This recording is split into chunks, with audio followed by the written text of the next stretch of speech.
Hey there, everyone. I'm Storm Teammate Meteorologist Ashley Baylor in the News 8 Now Stream Center. It is Tuesday. It's a hot and muggy one out there, and that's not going to improve, at least for the next few days. Things are going to stay pretty steamy outside, I will say. Here's a look at our satellite and radar composite. I'm just going to start with this really quickly just to show you that we are seeing a mix of sun and clouds across the state. We have those big puffy fair weather cumulus clouds, but you also notice that we get these occasional flickers of green and yellow popping up, and that does indicate where we are seeing some isolated showers. Now, they're very, very hit or miss. Not everybody is going to be tagged with the raindrops, just some lucky few.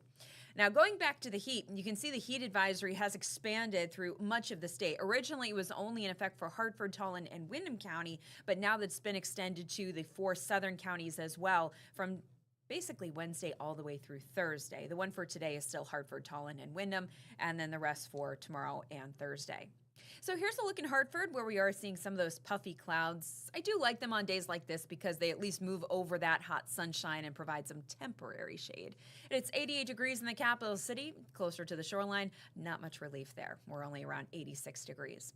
It is 85 in Willimantic. We're also at 85 in Waterbury, 85 in Bridgeport, a slightly cooler 79 degrees in New London. But trust me, it doesn't necessarily feel cooler because the dew points are still up there.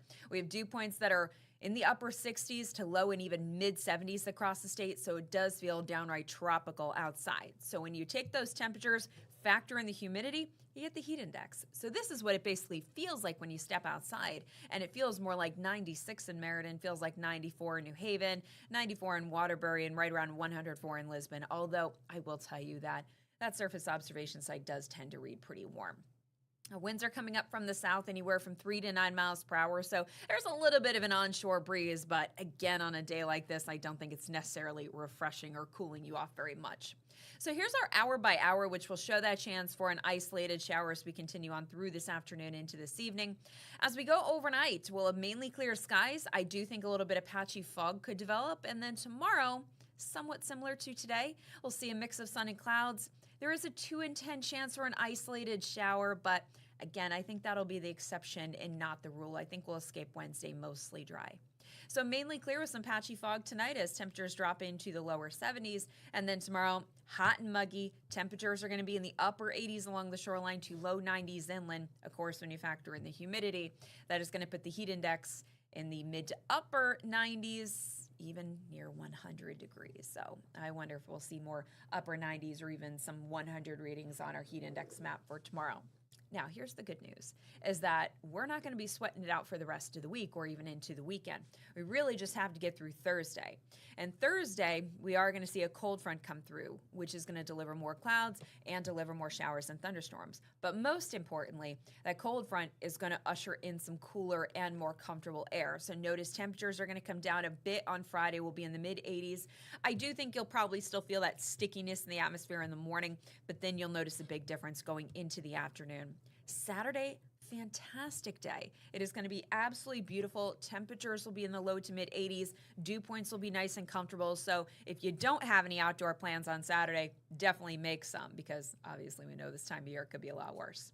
Now, unfortunately, we're not going to get through the weekend completely dry. I am optimistic that we'll get through most of Sunday dry, but going into the latter part of the afternoon and evening hours, we are going to see some showers and thunderstorms develop. But even then, the humidity will come up very slightly and then go right back down for Monday, Tuesday, and Wednesday. So, of course, this time of year, when you get maybe 1 or even 2 days where that humidity drops, where it's a little more tolerable outside, that's great.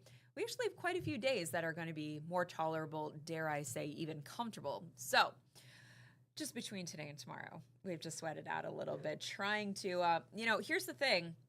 Looking at this, if we don't hit 90 degrees inland right now, we're at 88 in Hartford. Basically, if we don't hit 90 degrees today, that won't be a heat wave for us. I'm taking a closer look at that because earlier our computer models were still showing 90 degrees through Friday for inland areas, but I did drop it. So if it's only 2 days with temperatures at or above 90, that's not a heat wave. It has to be at least 3 consecutive days with temperatures at or above 90. Don't you love these moments where I'm sitting here like, I don't know what I think about this. A real beard twister here. So, anyway, I used to say that to my friend Chelsea. That's a real beard twister when we're really thinking about things. Not that anybody needed to know that. All right. I'm going to go do something else. Actually, I'm kidding. I'm going to be preparing for the 4. I'll find myself elsewhere, take my terrible jokes elsewhere. I'll catch you back here tomorrow, guys. Bye.